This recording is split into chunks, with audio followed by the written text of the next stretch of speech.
Good morning students.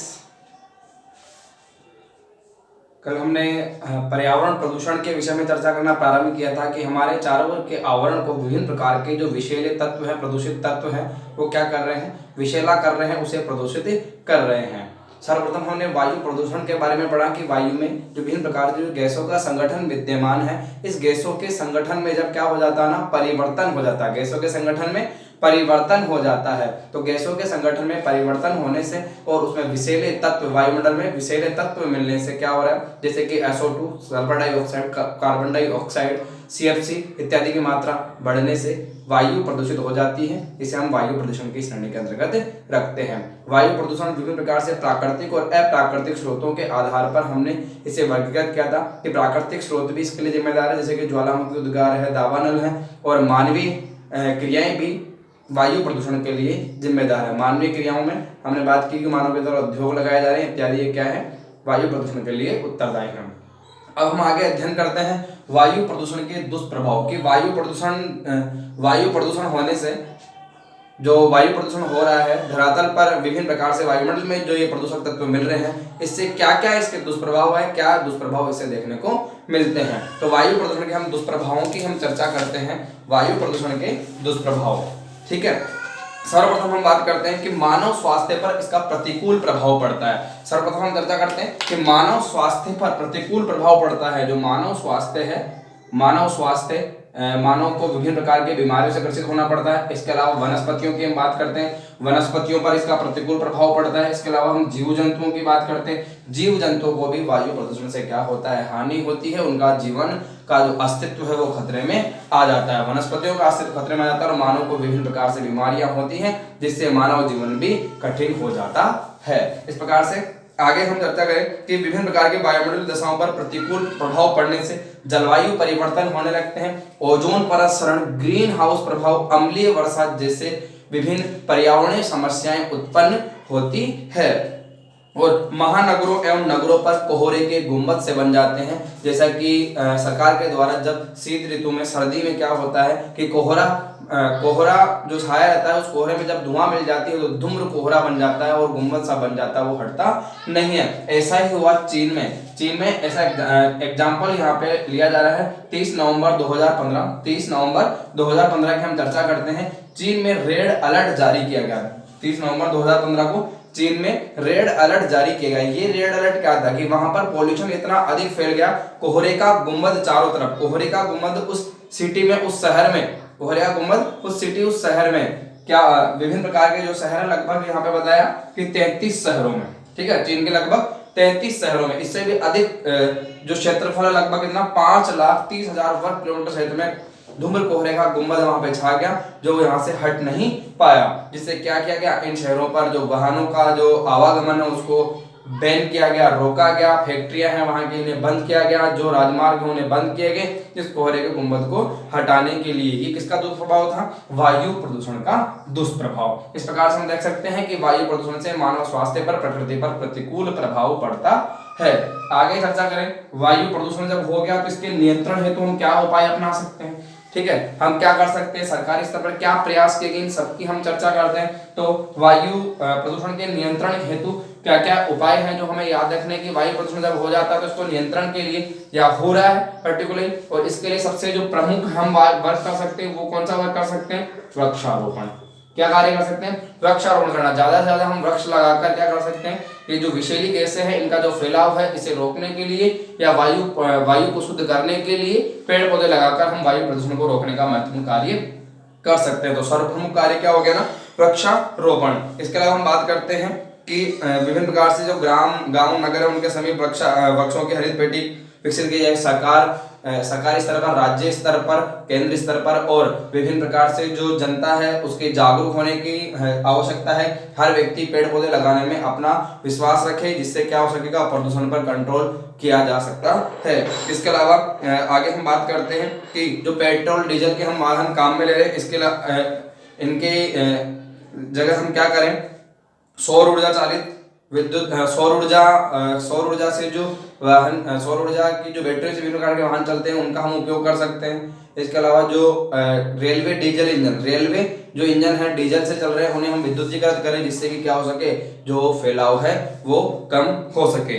निर्धूम चूल्हों का उपयोग क्या है, जो पेड़ पौधे काटकर हम क्या करते हैं, घरेलू ईंधन की आपूर्ति करते हैं, उसके जगह हम निर्धूम चूल्हों का उपयोग करें। ईंट के भट्टे और बर्तन बनाने पकाने जैसे उद्योगों को, ठीक है, ऐसे उद्योग जिनसे वायु प्रदूषण ज्यादा होता है उनकी चिमनियों की ऊंचाई भी ऊंची रखी जाए और उन्हें उद्योगों को कहाँ, शहर से बाहर स्थापित किया जाए।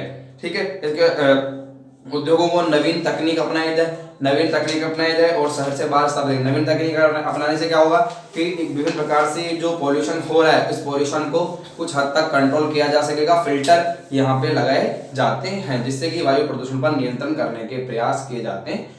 तो ऐसे कुछ उपाय हैं जो मानव के द्वारा किए जा रहे हैं और आगे भी इनमें प्रबल रूप से इन्हें करने की आवश्यकता है, जिससे कि क्या किया जा सके, वायु प्रदूषण पर नियंत्रण पाया जा सके।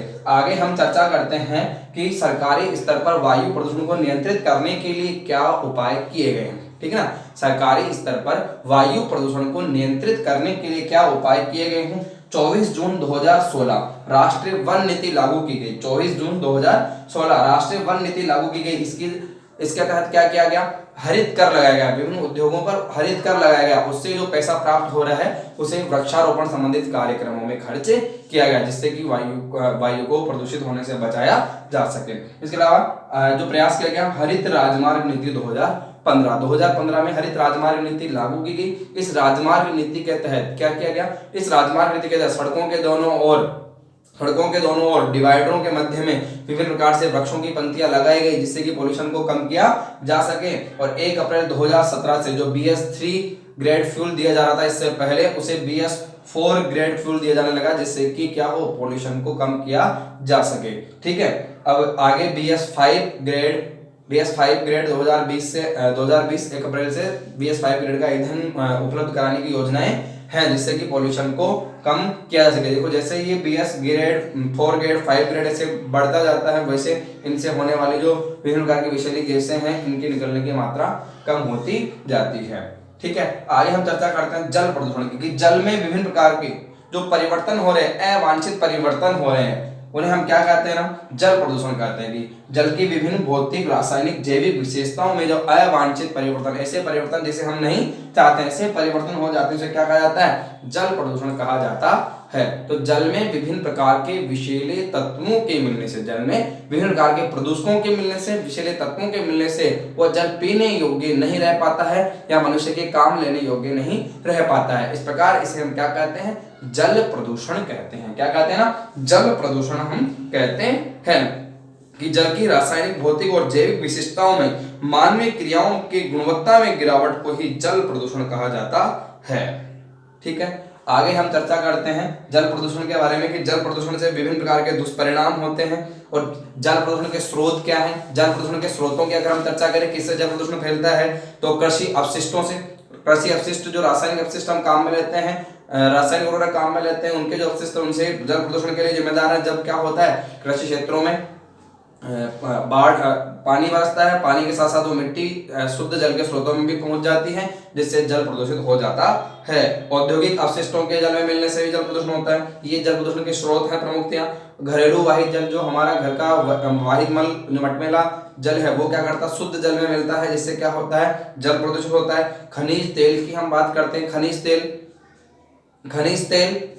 तेल की जहाज विभिन्न प्रकार से, जब क्या किए, जहाज कहाँ जा रहे हैं, जहाज समुद्रों में जब जहाज का आवागमन होता है, वहां पे अगर तेल का रिसाव होता है, नदियों में जब जहाज का आवागमन होता है, तेल का रिसाव होता है, तो वो जल भी प्रदूषित हो जाता है। रेडियोधर्मी अपशिष्ट और जो वायुमंडलीय कण हैं इत्यादि जल में घुलने से क्या हो रहा है, जल प्रदूषित हो रहा है। तो ये थे जल प्रदूषण के स्रोत। आगे हम चर्चा करते हैं जल प्रदूषण से क्या क्या दुष्परिणाम हमारे सामने आए हैं, इनकी हम चर्चा करते हैं। कि प्रदूषित जल में विषाक्त पदार्थों के साथ साथ बहुत सी बीमारियां, विषाणुओं में वृद्धि हो रही है और सबसे अधिक जो बीमारियां होती है, जल जनित बीमारियां ही होती है। और विभिन्न प्रकार की बीमारियां, जैसे जलीय जीवों की मृत्यु, मनुष्यों में हैजा, पीलिया, पेट के रोग हो जाते हैं। मनुष्यों में कौन कौन से, विभिन्न प्रकार से हैजा, पीलिया, पेट के रोग हो जाते हैं। ऐसा माना जाता है कि भारत में लगभग 2/3 रोग जल प्रदूषण के कारण हो रहे हैं। देखो जल प्रदूषण के दुष्परिणाम की हम बात कर रहे हैं कि भारत में लगभग 2/3 जितनी भी बीमारियां होती हैं उसके लगभग 2/3 रोग किस कारण से होते हैं,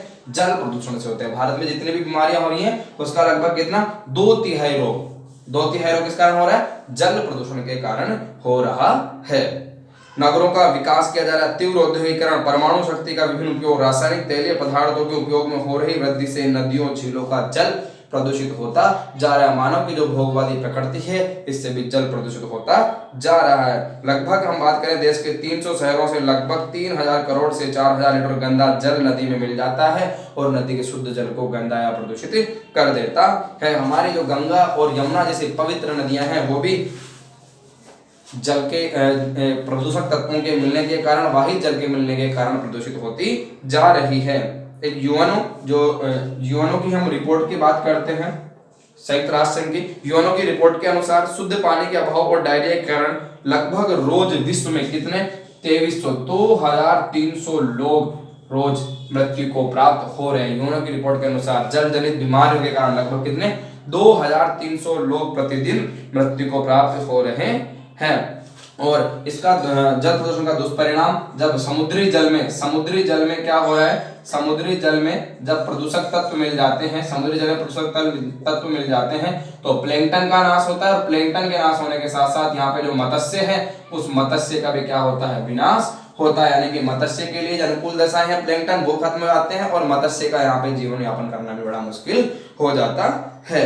यहाँ पे समुद्री जीवों के कम होने का कारण भी जल प्रदूषण रहा है। ठीक है, एक उदाहरण पढ़ते हैं। कानपुर शहर में जो चमड़ा परिशोधन के कारखाने लगाए गए हैं जिससे क्या हो गया, यमुना नदी का जो हम पवित्र नदी मानते हैं उसका जल काम में लेने योग्य, पीने योग्य भी नहीं, काम में लेने योग्य, हम जो घरेलू कामों में काम ले सकते हैं उस योग्य भी जल नहीं रहा है। तो मानव के द्वारा जो भोगवादी प्रकृति अपनाई जा रही है, जल का जो उपयोग किया जा रहा है जिससे जल का मनुष्य के काम में लेने योग्य नहीं हो रहा है।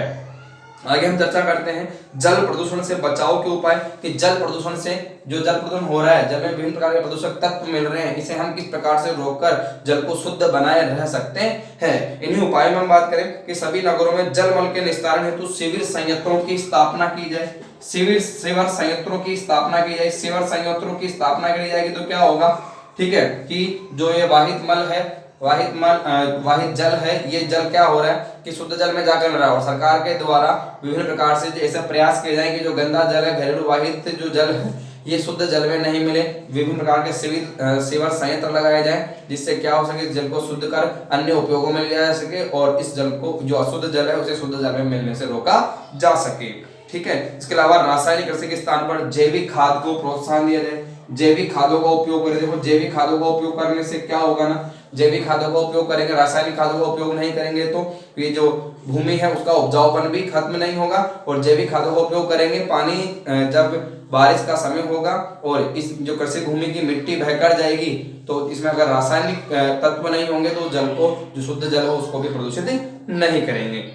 इसके अलावा औद्योगिक अपशिष्ट युक्त जल को उपचारित कर पुनः उपयोग में लिया जाना चाहिए। और उद्योगों का जो जल है, हम बात करते हैं उद्योगों का जो जल है, उद्योगों के जल को क्या किया जाना चाहिए, उद्योगों का जो अपशिष्ट जल होता है उसके लिए अलग से व्यवस्था करनी चाहिए, उसे शुद्ध जल में मिलने से रोका जाना चाहिए या उसे वापस रिसाइकिल कर पुनर्चक्रित कर काम में लेने के प्रयास किए जाने चाहिए। और मृत पशुओं को जो किया जा रहा है, मृत पशुओं को कहाँ फेंका जा रहा है, नदियों में फेंका जा रहा है। और इसके अलावा हम बात करें मृत पशुओं को जल, नदियों के जल में फेंका जा रहा है, जो विभिन्न प्रकार से जो राख है इत्यादि है उसे भी क्या किया जा रहा है, जल में फेंका जा रहा है, उसे नहीं फेंका जाए और विद्युत सौरगृहों की स्थापना की जाए जिससे कि क्या हो, जल प्रदूषित न हो। ऐसे प्रयास सरकार के द्वारा और मानव को अपने स्तर पर करने चाहिए जल के प्रदूषण को रोकने के लिए। अगर जल प्रदूषण को नहीं रोका गया तो इसके हमें बहुत भयंकर परिणाम देखने को मिल सकते हैं। मानव के लिए शुद्ध पेयजल की कमी का सामना करना पड़ सकता है। अंत में बात करें कि हमारी गंगा जो पवित्र नदी हम मानते हैं भारत में, हिंदू धर्म के लिए जो पवित्र नदी मानी जाती है कौन सी, गंगा नदी। इस गंगा नदी को शुद्ध करने के लिए 7 जुलाई